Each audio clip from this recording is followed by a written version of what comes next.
Next topic क्या है, compound microscope. Compound microscope इसलिए बोलते हैं इसको क्योंकि इसमें दो लेंस यूज किए जाते हैं, ठीक है। सिंगल लेंस वाले माइक्रोस्कोप को हम बोलते हैं सिंपल माइक्रोस्कोप, और अगर आप एक लेंस और यूज कर लोगे उसमें तो वो बन जाएगा कंपाउंड माइक्रोस्कोप, ठीक है। तो इसमें दो लेंस यूज किए जाएंगे, एक लेंस ऑब्जेक्ट की तरफ होगा उसको बोलेंगे ऑब्जेक्टिव लेंस, और जो लेंस आई की तरफ होगा जिधर से हम देख रहे होंगे इमेज को तो वो होगा आई लेंस। तो ये है अपना ऑब्जेक्टिव लेंस, इसको मैं LO लिख देता हूं, और इधर कहीं पे हम आई लेंस को रखेंगे, उसको हम बाद में स्टडी करेंगे। पहले इसका काम देखते हैं ये क्या करेगा, उसके बाद में फिर आई लेंस क्या करेगा वो हम देखेंगे। ये कौन सा लेंस है, ऑब्जेक्टिव लेंस। ऑब्जेक्ट की तरफ जो लेंस होगा, इधर ऑब्जेक्ट रखेंगे तो ये लेंस कौन सा है, ऑब्जेक्टिव लेंस। इधर से हम देखेंगे तो इधर जो लेंस रखा जाएगा उसको बोला जाएगा आई लेंस। ये है अपना ऑब्जेक्टिव लेंस और ये इसका फोकस है, इसको मैं FO लिख देता हूं। दोनों साइड में बराबर डिस्टेंस पे हमको फोकस मार्क करना है। ये है ऑब्जेक्टिव लेंस का फोकस FO। ऑब्जेक्ट को फोकस के इधर कहीं पे रखना है हमको। इधर क्यों, क्योंकि हम ये चाहते हैं कि उसकी इमेज लेंस के दूसरी साइड में बने, और उस इमेज को ऑब्जेक्ट मानते हुए जो आई लेंस है वो उसकी मैग्नीफाइड इमेज बनाए, मतलब बड़ी इमेज बनाए, ठीक है। तो इमेज किधर बननी चाहिए इस लेंस के थ्रू, इधर बननी चाहिए, ठीक है।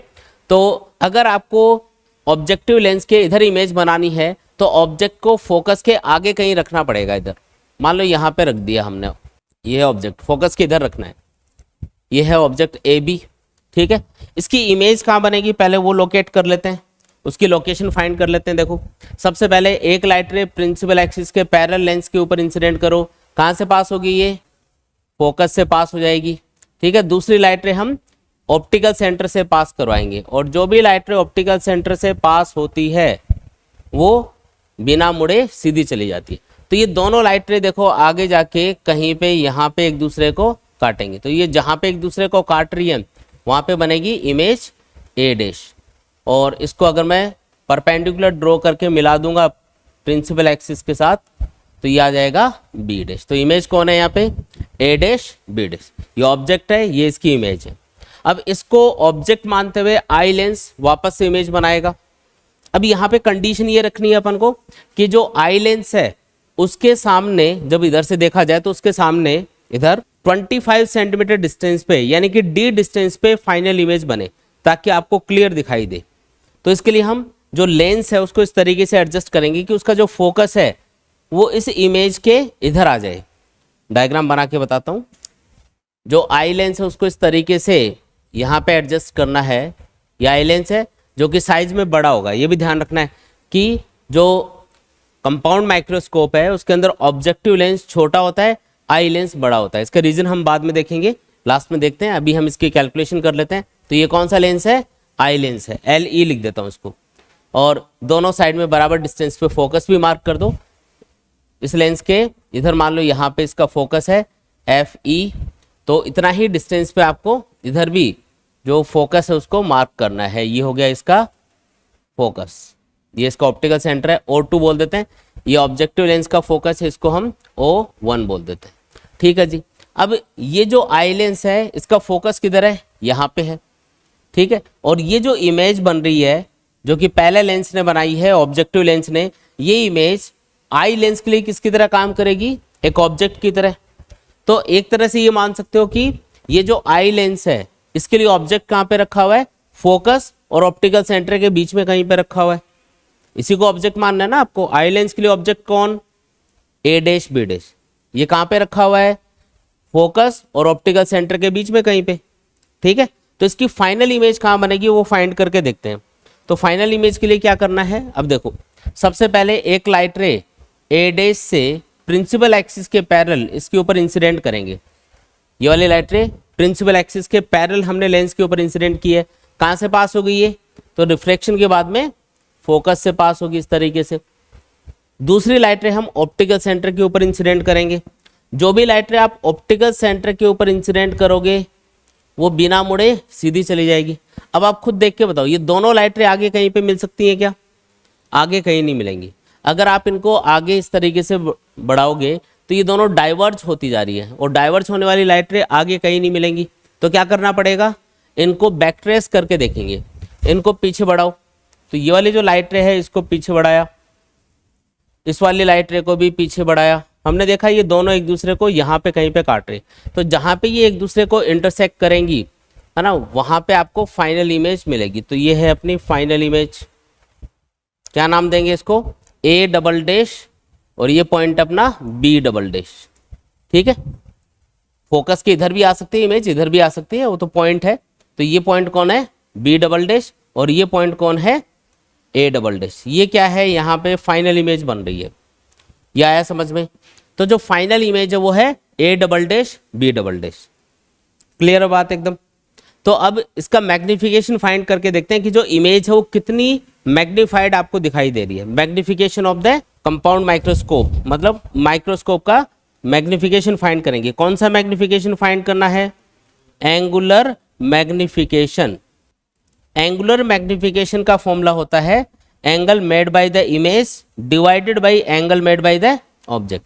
बीटा मतलब angle made by the image. Final image कौन है, A double dash B double dash. इसके टॉप पॉइंट को लेंस के ऑप्टिकल सेंटर पे मिला दो, ये जो एंगल बनेगा इसको क्या बोल देना है, बीटा।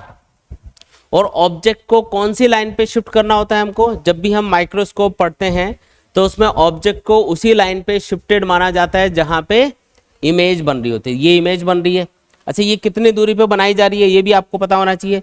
ये डी डिस्टेंस पे बनाई जा रही है ताकि आपको क्लियर इमेज दिखाई दे। और डी कितना होता है, 25 सेंटीमीटर। ठीक है जी, तो ऑब्जेक्ट को मैं यहाँ पे शिफ्ट कर देता हूँ। तो ये है अपना ऑब्जेक्ट, इसको मैं पी पॉइंट नाम दे देता हूँ। तो ऑब्जेक्ट अब पी बी डबल डैश है, और इसके टॉप पॉइंट को अगर आप लेंस के ऑप्टिकल सेंटर पे मिलाओगे, इस तरीके से लेंस के ऑप्टिकल सेंटर पे मिला दोगे, तो ये जो एंगल बनेगा इसको हम क्या बोलेंगे, अल्फा बोलेंगे। आया समझ में। इमेज के टॉप पॉइंट को लेंस के ऑप्टिकल सेंटर पे मिलाया तो जो एंगल बना उसको बोला बीटा। ऑब्जेक्ट को शिफ्ट कर लिया उस लाइन पे जहां पे इमेज बन रही है, उसके टॉप पॉइंट को और लेंस के ऑप्टिकल सेंटर पे मिलाया, तो प्रिंसिपल एक्सिस के साथ जो भी एंगल बना उसको हमने बोला अल्फा। एंगल को छोटा मानते हुए हम क्या लिख सकते हैं, बीटा को tan बीटा लिख सकते हैं और अल्फा को tan अल्फा बोल सकते हैं। कोई दिक्कत इसमें। अब tan बीटा और tan अल्फा की वैल्यू डायग्राम से पुट करनी है। देखो ये वाला जो डायग्राम है, ये वाला जो राइट एंगल ट्रायंगल आपको दिखाई दे रहा है, इसमें हम tan बीटा की वैल्यू फाइंड करेंगे। क्या होगी tan बीटा की वैल्यू, परपेंडिकुलर अपॉन बेस। क्या लिख दूं, perpendicular A double dash B double dash, A double dash B double dash divided by B double dash और टू, बी डबल डैश और two divided by tan alpha. क्या होगा इस right angle triangle में, देखो P B double dash divided by B double dash और two, ऊपर और नीचे बी डबल डैश और टू कैंसिल, तो ये क्या बचेगा, A double dash B double dash और नीचे बचेगा पी बी डबल डैश। अच्छा यहाँ पे ये जो पी बी डबल डैश है, क्या ये ए बी के बराबर ही है, P B double dash A B के बराबर ही तो है। यहाँ पे लिख देते हैं P B double dash is equal to A B. तो अगर ये बराबर हैं तो क्या मैं इसको ऐसे लिख दूं, m equal to A double dash B double dash divided by A B. एक ही बात है, कोई दिक्कत इसमें। ठीक है, अब यहाँ पे हम, क्योंकि ये फॉर्मूला इस तरीके से आया है कि इसमें हम दोनों लेंस का जो अलग अलग मैग्निफिकेशन है वो लिख नहीं पाएंगे, तो हमको थोड़ा सा इसमें कुछ एडजस्टमेंट करना है, थोड़ा सा इसमें मैं कुछ ऐड करूंगा। अब देखना क्या करना है, ये जो अपने पास फॉर्मूला आया इसको मैं अब ए डैश बी डैश से मल्टीप्लाई और डिवाइड कर रहा हूं, उससे इक्वेशन पे कोई फर्क नहीं पड़ेगा। ए डैश बी डैश से मल्टीप्लाई करना है और ए डैश बी डैश से ही क्या करना है, डिवाइड करना है। तो ऐसा क्यों किया, फिर ध्यान से देखना। जो आई लेंस है उसके लिए ऑब्जेक्ट कौन है, A dash B dash, image कौन है, A double dash B double dash. यहाँ देखो क्या लिखा है, A double dash B double dash upon A dash B dash, इसको इसके साथ में काउंट करो। A double dash B double dash मतलब size of the image, A dash B dash मतलब साइज ऑफ द ऑब्जेक्ट, लेकिन किसके लिए, आई लेंस के लिए। और ये क्या चीज होती है, size of the image divided by size of the object, ये तो मैग्निफिकेशन होता है। यानी मैं इसको क्या लिख सकता हूँ, magnification of the eye lens लिख सकता हूँ। इसी तरीके से A dash B dash upon A B, ये जो बाकी बचा ना A dash B dash upon A B, आपको पता है कि जो ऑब्जेक्टिव लेंस है उसके लिए ऑब्जेक्ट कौन है, ए बी, और इमेज कौन है, ए डैश बी डैश। तो साइज ऑफ द इमेज यानी A dash B dash upon A B को हम क्या बोल सकते हैं, magnification of the objective lens. तो जो टोटल मैग्निफिकेशन आपको मिल रहा है यहाँ पे वो कितना है, M E into M O के बराबर है, यानी magnification of eye lens multiply by magnification of the objective lens. इसका मतलब अगर ऑब्जेक्टिव लेंस मान लो किसी ऑब्जेक्ट की इमेज को 5 गुना बड़ा कर रहा है और ये वाला जो लेंस है ये 6 गुना बड़ा कर रहा है, तो टोटल आपको कितनी मैग्नीफाइड इमेज दिखाई देगी, तो 5 इंटू 6 मतलब 30 टाइम्स बड़ी इमेज दिखेगी। जो ऑब्जेक्ट होगा उससे 30 गुना बड़ी इमेज दिखाई देगी, क्योंकि दोनों का मैग्निफिकेशन क्या हो रहा है, यहाँ पे मल्टीप्लाई हो रहा है। ये वाला जो लेंस है अगर ये 5 गुना बड़ा करेगा इमेज को, तो उस 5 गुना बड़ी इमेज को ये क्या करेगा, 6 गुना और बड़ा कर देगा। तो टोटल मैग्निफिकेशन कितना हो गया, मतलब वो हुआ 5 + 6 मत करना, ये क्या होगा 5 इंटू 6 होगा, मतलब 30 टाइम्स बड़ी इमेज आपको दिखाई देगी। आया समझ में ये? तो इसका फायदा ये है कि अगर आप एक सिंगल लेंस यूज करते तो कितनी मैग्नीफाइड इमेज बनती, 5 गुना बड़ी, उससे इससे कितनी बनती, 6 गुना बड़ी। लेकिन दोनों को पास पास रखा तो देखो कितनी बड़ी इमेज बन रही है, 30 टाइम्स बड़ी इमेज बन रही है। फायदा हुआ ना, इसीलिए इसको यूज किया जाता है। ठीक है, कंपाउंड माइक्रोस्कोप में 2 लेंस यूज करने का बेनिफिट क्या है, उससे हमको ज्यादा मैग्निफिकेशन मिलेगा, छोटा सा ऑब्जेक्ट बड़ा होकर दिखाई देगा। ये चीज समझ में आई? अब इसको थोड़ा और डिटेल में लिखते हैं। देखो इसी फॉर्मूले को न्यूमेरिकल्स के लिए किस तरीके से यूज करना है। एम ओ का मतलब क्या है, magnification of the objective lens. M O मतलब magnification of the objective lens. Magnification का फॉर्मूला होता है, अगर मैं अलग से लिखूं, इधर लिख रहा हूं इसके लिए, जो ऑब्जेक्टिव लेंस है उसके लिए m इक्वल टू, देखो एक तो होता है size of the image divided by size of the object, एक होता है v अपॉन u। 2 फॉर्मूले होते हैं। तो v अपॉन u वाला फॉर्मूला अगर मैं यूज करूंगा तो यहाँ पे जो ऑब्जेक्टिव लेंस है, जो इमेज बना रहा है, सपोज करो वो v और डिस्टेंस पे बना रहा है और ऑब्जेक्ट कितना दूरी पे रखा है इससे, u और डिस्टेंस पे रखा है, तो v की जगह तो vo लिख दो और u की जगह uo लिख दो। लेकिन vo को तो पॉजिटिव लिखना पड़ेगा और uo को क्या लिखना पड़ेगा, नेगेटिव, क्योंकि इंसिडेंट रेज के अपोजिट हम ऑब्जेक्ट के डिस्टेंस को मेजर करेंगे। तो ये चीज समझ में आई क्या? Magnification of the objective lens कितना होगा, -vo अपॉन uo होगा। फॉर्मूला क्या था, v upon u, magnification of the objective lens, इसका फॉर्मूला होगा m equal to v upon u। लेकिन v क्या है यहाँ पे, vo जो कि पॉजिटिव सिंबल के साथ में लिखना है, और u क्या है, uo जो कि माइनस सिंबल के साथ लिखना है। रीजन, क्योंकि इंसिडेंट रेज के अपोजिट चल के हम ऑब्जेक्ट के डिस्टेंस को मेजर करेंगे, इसलिए उसको नेगेटिव लेना है। तो आंसर क्या आया, -vo अपॉन uo। इसी तरीके से जो आई लेंस है उसका मैग्निफिकेशन कितना है वो लिख दो। अब ये जो आई लेंस है इसके लिए देखो एक स्टैंडर्ड केस बन रहा है। इसके लिए ऑब्जेक्ट कहाँ पे रखा हुआ है, फोकस और ऑप्टिकल सेंटर के बीच में। इमेज कितना दूरी पे बन रही है, d डिस्टेंस पे। याद करो सिंपल माइक्रोस्कोप में यही केस था, और उस कंडीशन में इसका मैग्निफिकेशन क्या आया था लेंस का, 1 + d अपॉन f आया था।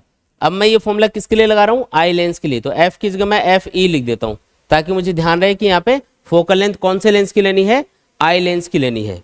ठीक है, तो यहाँ पे लिख दो 1 + d अपॉन fe। तो ये आ गया अपने पास में total magnification of the compound microscope. जो कंपाउंड माइक्रोस्कोप है उसका टोटल मैग्निफिकेशन अपने पास निकल के आ गया। ये फॉर्मूला यूज करना है जब भी आप न्यूमेरिकल्स वगैरह सॉल्व करोगे, तो ये फॉर्मूला लगाएंगे हम। ठीक है, और अगर किसी क्वेश्चन में ऐसे बोल दे कि ऑब्जेक्टिव लेंस का मैग्निफिकेशन इतना है, आई लेंस कितना है, तो टोटल मैग्निफिकेशन कितना होगा, दोनों को मल्टीप्लाई कर देना। ठीक है, आया समझ में? अच्छा, एक चीज और पूछी जाती है इसमें कि ये जो कंपाउंड माइक्रोस्कोप है इसमें दोनों लेंसेज के बीच का डिस्टेंस कितना होगा। जो कंपाउंड माइक्रोस्कोप है उसमें दोनों लेंस के बीच का डिस्टेंस कितना होगा।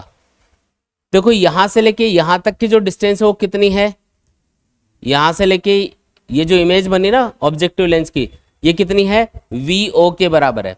और ये जो इमेज है ये आई लेंस के लिए क्या है, एक तरह से ऑब्जेक्ट। तो ऑब्जेक्ट की आई लेंस से जो डिस्टेंस है, क्या मैं उसको ue बोल सकता हूँ। ue का मतलब है distance of the object for the eye lens.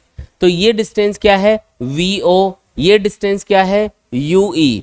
अगर दोनों को मिलाओगे, दोनों को ऐड करोगे, तो vo + ue, क्या दोनों लेंस के बीच की टोटल डिस्टेंस आ गई। तो इसका मतलब जो कंपाउंड माइक्रोस्कोप है उसके अंदर दोनों लेंस के बीच में जो डिस्टेंस होती है उसकी वैल्यू होगी VO प्लस UE। अब ये VO और UE कहाँ से आएगा, तो ये दोनों लेंस के लिए जब आप लेंस फॉर्मूला अप्लाई करोगे तो उससे आप ये कैलकुलेशन कर सकते हो।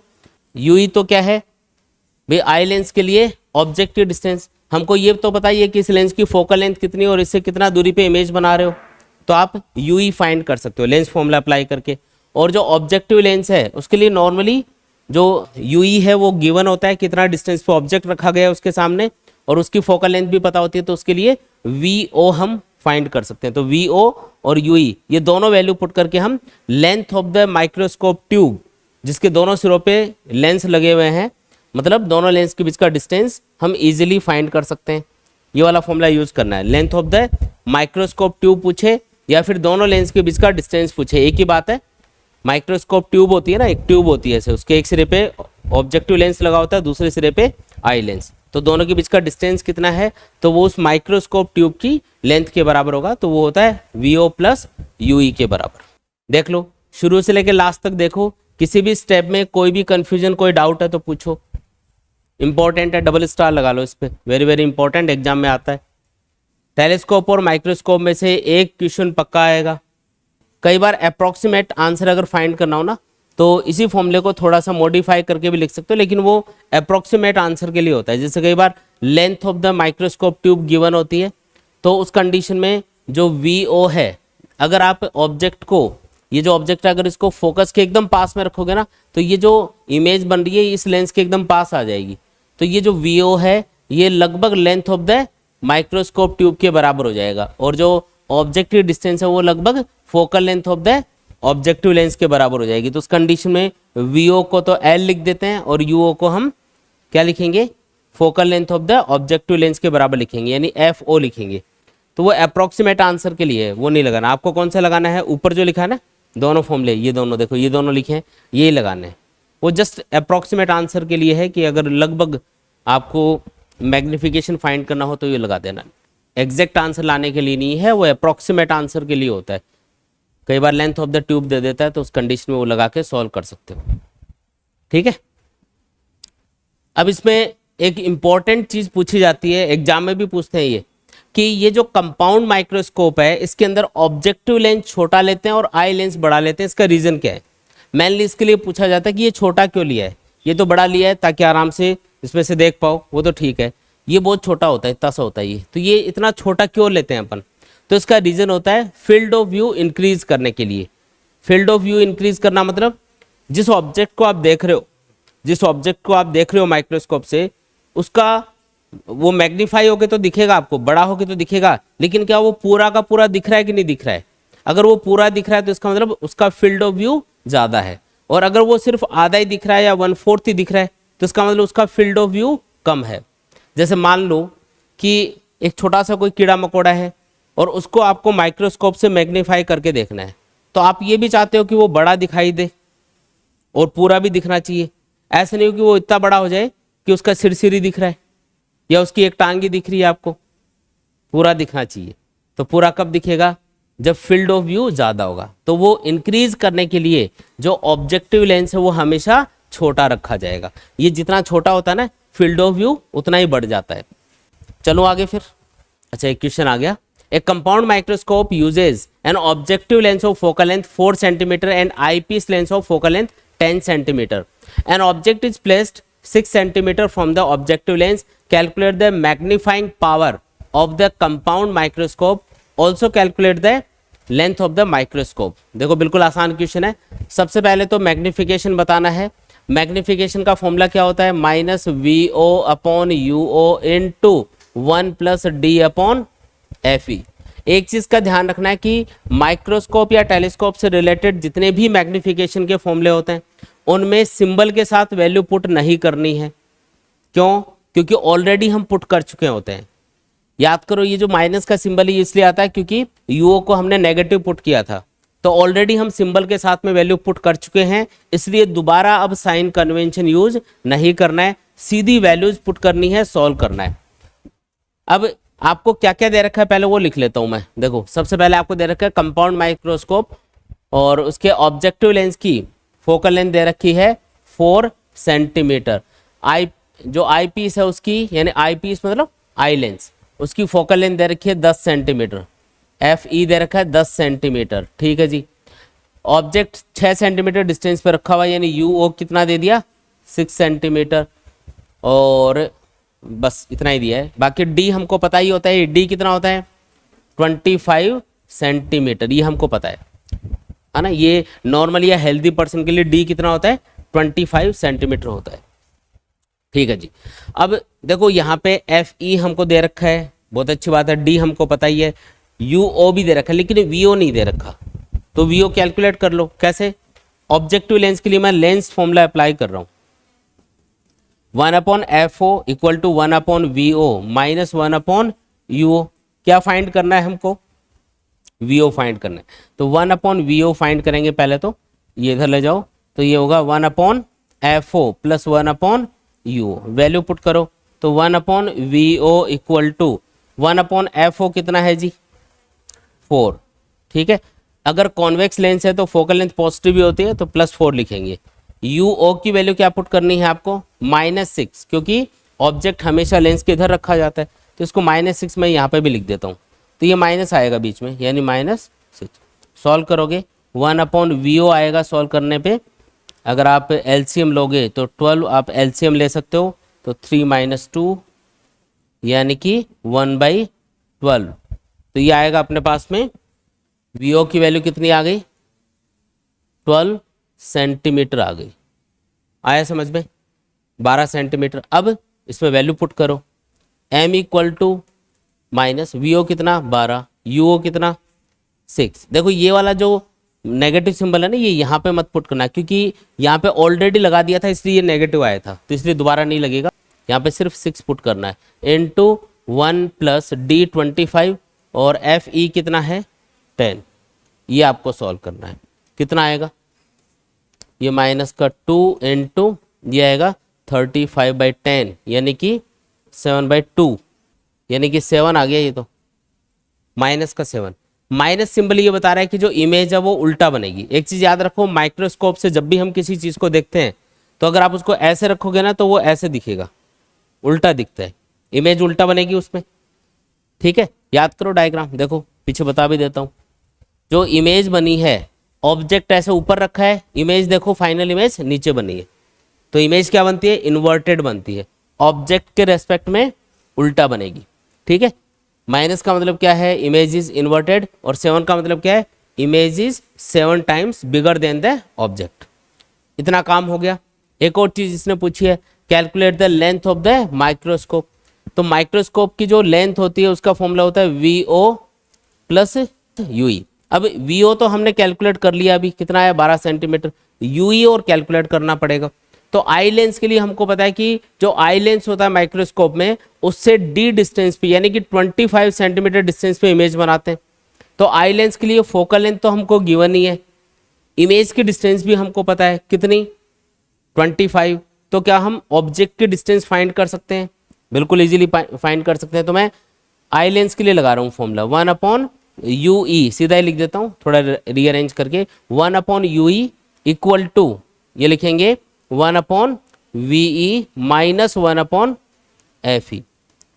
ये जो लेंस फॉर्मूला है उसी को रीअरेंज करके लिखा है। तो वैल्यूज पुट करो, देखो 1/VE, VE कितना -25। माइनस क्यों लगा रहे हो? क्योंकि जो आई लेंस है उसके लिए इंसिडेंट रेज इधर से आती हैं और ऑब्जेक्ट उसके लिए इधर रखा होता है, इमेज भी इधर ही बनती है, तो U भी नेगेटिव होगा उसके लिए और V भी नेगेटिव होगा। तो V की वैल्यू होगी -25। और फोकल लेंथ, कौन सा लेंस यूज कर रहे हो कॉन्वेक्स, उसकी फोकल लेंथ क्या होती है पॉजिटिव, तो ये तो 10+ का ही पुट करना है। ठीक है, क्या आएगा तो 1/UE इक्वल टू, इसको सॉल्व करोगे तो ये दोनों नेगेटिव हैं, यह आ जाएगा 50, LCM ले लेता हूँ, तो आएगा 2 + 5 यानी कि -7। तो UE कितना आया -50/7 सेंटीमीटर। तो length of the microscope tube क्या आ गई?